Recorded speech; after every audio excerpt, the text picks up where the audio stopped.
Let's see the questions that you're raising at Trevor Mbidi at Citizen TV Kenya using the hashtag Daybreak. Questions on arbitration in Kenya. What is the difference between arbitration and mediation? How does ADR work? Is it expensive? Is it not? Bob Otieno Wino says, can an arbitrator influence someone's sentence in a court of law if dispute between warring parties doesn't come to a conclusion? In fact, we can answer these questions as we go in real time. So, Bobo Wino, and then there's J.M. Bobo Wino. Let's stay with Bobo Wino for now. He says, let's go back to Bobo Wino and stay with that question for a bit, then it's answered first. Can an arbitrator influence someone's sentence in a court of law if dispute between warring partners doesn't come to a conclusion? Any of you can take this. Prof. Yeah. Well, I think the first point to clarify is that arbitration does not actually function in the realm of criminal law. So arbitration is essentially for commercial, disputes, investment disputes.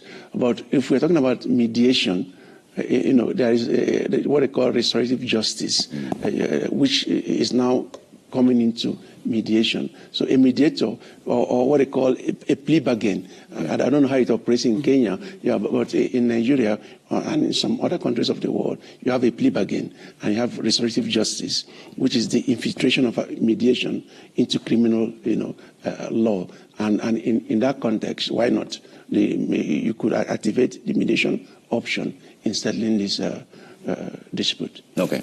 Jacqueline? Okay. Like Dr. Chikwendu said, the two, arbitration and criminal law, don't tend to work hand in hand. Like I said, when we have an alternative dispute resolution process, it is really customized or bespoke. So it would be very difficult to see an influence in the criminal court system unless, of course, a crime has been committed within the course of the arbitration, in which case then, in probably very rare occasions, then you would find that that would be invoked. Okay. So I think for now the best answer would be that arbitration is more inclined to the commercial disputes rather than criminal. Right. Could I just add to that? And I think it's important to add this. So there's a relationship, a hierarchical relationship between arbitration and the court systems. And I think that's important to add. We don't want judges probably listening to this thinking that, we're putting out the idea that arbitration can influence the court system. Actually, we come at a lower spectrum. So the parties sort of agree.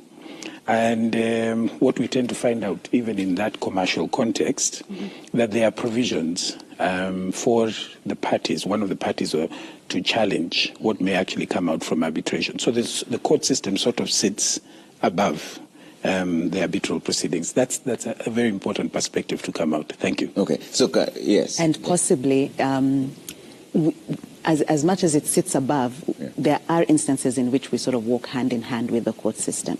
So the court can provide assistance, if you will, to an arbitral process, but it is limited. In most of the arbitration acts, you'll see, as my brother mentioned, the New York Convention provisions are inherent. The spirit of the conventions is present in the acts. So our act, for example, at Section 10 will say the courts can only intervene in the manner that is set out in the act. So we can ask the court to assist, for example, with taking evidence. We can ask the court to assist in terms of enforcement. So it's a hand-in-hand process. But as Prof has said, we don't do what the courts do. We don't try to take on the role of the courts. Unless we need the court's intervention, then we will seek it in a very limited manner. Okay. There's one more question. Let's bring it up and see what your question was. I believe it was Baraza or Godi who asked that question. Let's bring that up and see. J.M. Musoma says, kindly ask the panelist, what are the qualifications of a chartered arbitrator in Kenya? Does it require a person to come from a legal background, or is there a specific course one can take, and from which institution? Okay, well, I think that comes to CIAB. And NCI. Okay, so at CIAB Kenya, we administer training. And we administer training to any person with a first profession. And what I can say is that actually our membership comprises not only lawyers, but engineers, architects, we have accountants, and even medical, people from the medical field. So even you, Trevor, could come and join us and get certified. The process is actually standardized around the world, and we train with the same approach in Nigeria, in Kenya, even in Kigali, or anywhere in Europe or even America. But what the process entails is an entry course, that is the entry level, where you're introduced to what arbitration is, where you're introduced to the distinction between arbitration and the other mechanisms, mediation. We also have conciliation, construction adjudication. And then once you have had the opportunity to do entry course, then you are eligible to do 3 modular courses in a graduated scale, starting from module 1, and then 2 and 3. And in each module, you acquire more specialized knowledge in arbitration, if you like.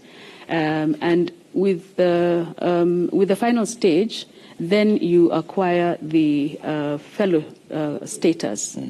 And the fellow status is a higher certification level. When you talk about the chartered arbitrator, I think we're all chartered arbitrators here. It is a peer review mechanism. So your peers, those in the field and have seen the kind of work that you have done, they will take you through a process where they can allow you to also acquire the peer review status of chartered arbitrator. So chartered arbitrator is the highest. We call it the platinum qualification in the world because it's recognized everywhere in the 160 countries that I had earlier mentioned. Yes. And